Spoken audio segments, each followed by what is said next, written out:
Tem um tema que eu gostaria muito de comentar com vocês, que é o protagonismo que os pais exercem na vida dos filhos e que depois, ao longo dos tempos, exige uma certa troca de papéis.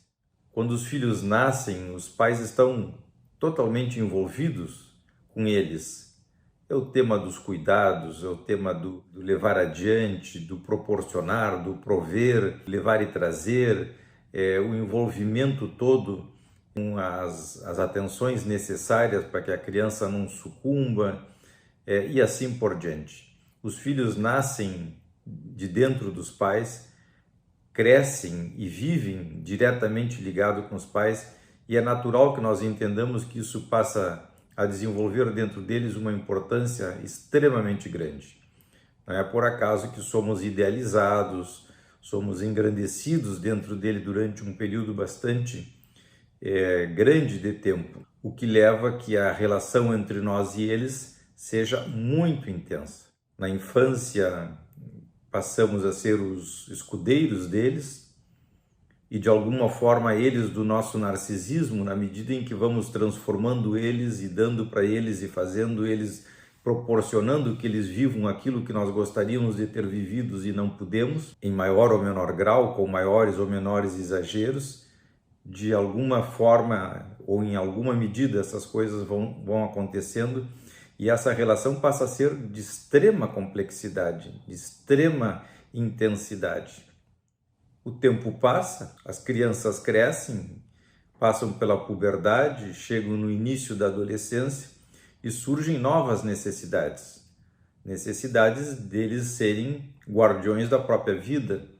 Agora, de que maneira serão guardiões da própria vida se ainda nós os vemos como crianças pequenas, dependentes e indefesas, frente a um mundo totalmente brutal, que é o mundo que nós vivemos?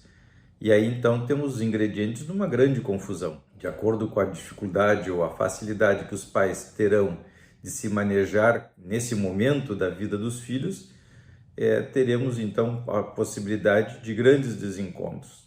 Se os pais entenderem relativamente bem que os filhos já estão habilitados para desenvolverem algumas funções e forem lenta e progressivamente delegando para eles funções de cuidados básicos, do ir e vir, etc., com um certo olhar cada vez mais distante dos pais, esse tipo de coisa se minimiza, se reduz bastante, ainda que nos melhores momentos surjam confusões próprias, digamos, do desenvolvimento.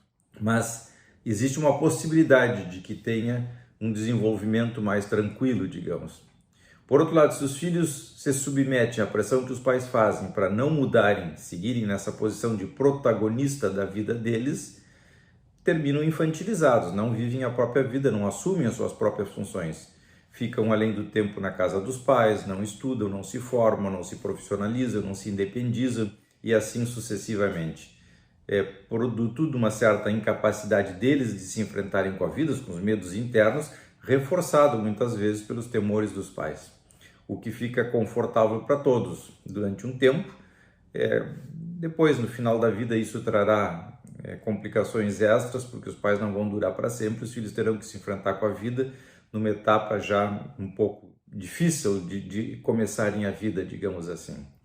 Por outro lado, se os filhos se rebelam e enfrentam os pais, se arma um campo de batalha, onde, de alguma maneira, os filhos na marra, entre aspas, na marra, terão que abrir espaço nas relações domésticas para poder ir para o mundo. Com isso se instala um campo de batalha, com uma agressividade alta, elevam o tom, muitas vezes até com uma certa violência, numa tentativa desesperada de se discriminarem e terem o seu próprio espaço.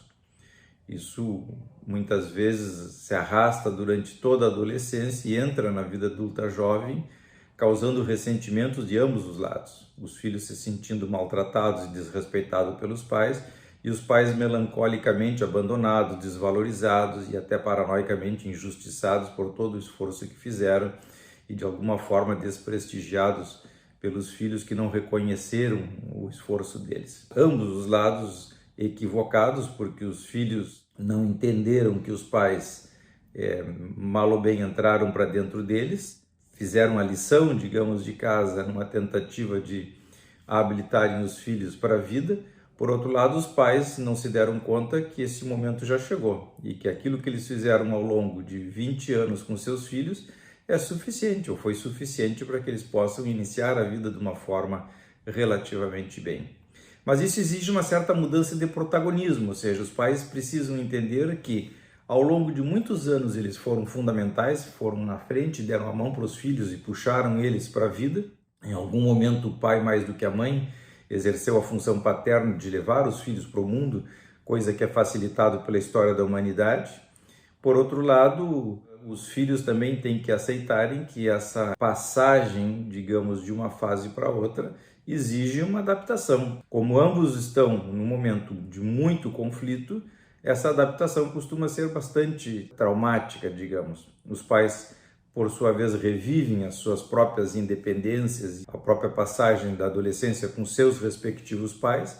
A conflitiva, então, se arma muitas vezes de uma maneira absolutamente incompreensível. Fugimos da lógica, do racional e se instala muitas vezes no ambiente da casa um clima absolutamente intolerável, que muitas vezes chega às raias da loucura.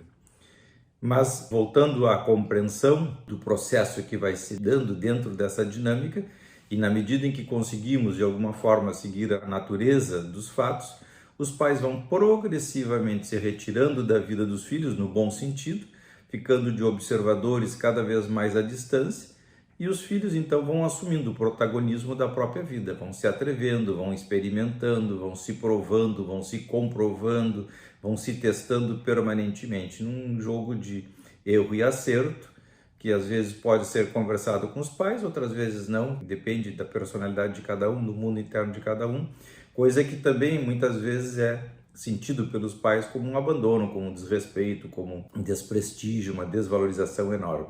Mas aí vai depender do mundo interno de cada um, de como o adolescente ou o filho vive esse tipo de situação e como ele enfrenta a vida com a sua identidade, com a sua personalidade. Isso não é um ataque aos pais ou uma declaração de guerra ou de desamor, é simplesmente o indivíduo está colocando em prática aquilo que é mais autêntico dentro dele, do jeito dele. Isso que é difícil para os pais aceitarem em determinado momento, que o jeito dos filhos não necessariamente será igual ao jeito dos pais. Terá pinceladas, porque nasceram e se criaram juntos, evidentemente terão identificações ou pontos de identificação com os pais, mas não necessariamente serão exatamente iguais aos pais. O mais provável é até que não sejam exatamente iguais aos pais, porque cada personalidade tem o seu selo próprio. Então, em algum momento, os pais vão se retirando da vida dos filhos e vão ficando de visitantes. Eles têm muito mais a escutar do que a falar. Escutam mais do que dizem.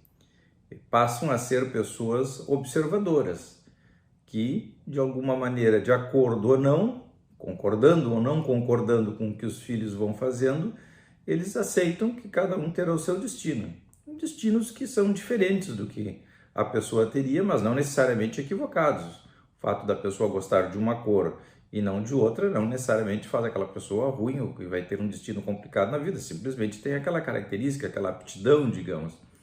E essa aptidão é o mais autêntico, mais verdadeiro. Se cada um puder descobrir dentro de si as suas aptidões, será mais feliz, terá resultados mais satisfatórios e com menos sofrimento. Então os pais também têm que ter essa grandeza de abrir esse espaço para que cada filho possa se encontrar dentro do seu viés, do seu plano de clivagem, aquilo que está mais facilitado dentro deles. E que isso vem da história dessa relação, da história doméstica, do mundo interno da criança, que vem através do seu código genético, através das experiências ancestrais que lhe tocaram ali na concepção, e da inter-relação disso com o ambiente da casa, com a barriga, com o útero, com o aleitamento materno, com as primeiras vivências da infância e da adolescência e assim por diante. Então os filhos sempre terão pinceladas nossas, sempre serão produtos das nossas relações domésticas, mas de alguma forma terão essa especificidade que tem que ver com o que é mais profundo, que é mais natural, que é mais autêntico dentro deles. E aí eles passam a ser os protagonistas da própria vida deles. Há um reencontro a partir daí, porque na medida em que nós aceitamos que nossos filhos sejam adultos e sejam donos da própria vida, nós permitimos que eles se reaproximem de uma forma diferente, adultos, maduros, donos de si, com os pensamentos próprios, com ideias próprias, com atitudes próprias que nós devemos respeitar. Na medida em que ambos respeitam o espaço um do outro, se reinstala um clima de paz nas relações entre pais e filhos. E nós, então, passamos a respeitar e tomar uma certa distância e aceitar de alguma forma que a partir daquele momento eles serão donos da vida deles e que isso não é uma declaração de guerra, nem uma declaração de desamor ou desacato, ou seja lá o que for. Simplesmente cresceram, passou o tempo, passaram a ser donos do seu próprio destino. Bom, esse era o nosso vídeo de hoje sobre o protagonismo que nós exercemos na vida dos filhos e essa passagem de bastão que temos que exercer ou fazer ao longo dos tempos para que eles um dia possam ser aquilo que nós fomos. Um abraço e até o próximo vídeo.